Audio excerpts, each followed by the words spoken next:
नमस्कार, मी रसिका धामणकर. लग्नाची बेडी ह्या मालिकेतली सर्वांची लाडकी राजश्री रत्नपारखी. मंडळी, तुम्हाला मला आज एक महत्त्वाची गोष्ट सांगायची आहे.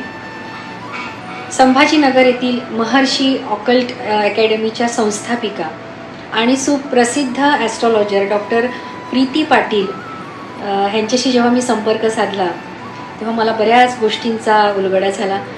आणि खरं सांगते, त्यांच्याकडून सल्ला घेतल्यानंतर त्यांनी ज्या उपाययोजना मला सांगितल्यात त्याचा मला माझ्या आरोग्याच्या बाबतीत, कौटुंबिक समस्या, आर्थिक समस्या, इव्हन माझ्या करिअरच्या बाबतीतसुद्धा मला खूप फायदा झाला. त्यांच्याकडून एक ब्रेसलेट घेतल्यानंतर ते जेव्हा मी परिधान केलं तेव्हा त्यानंतर मला खरंच खूप पॉझिटिव्ह वाटलं. आणि त्यानंतरच आत्ता जी तुम्ही मालिका बघताय, ज्याचे 800 एपिसोड्स आम्ही पूर्ण केले, त्या मालिकेचा मी एक भाग आहे, याचा मला खूप अभिमान आहे. Thank you Preeti, thank you.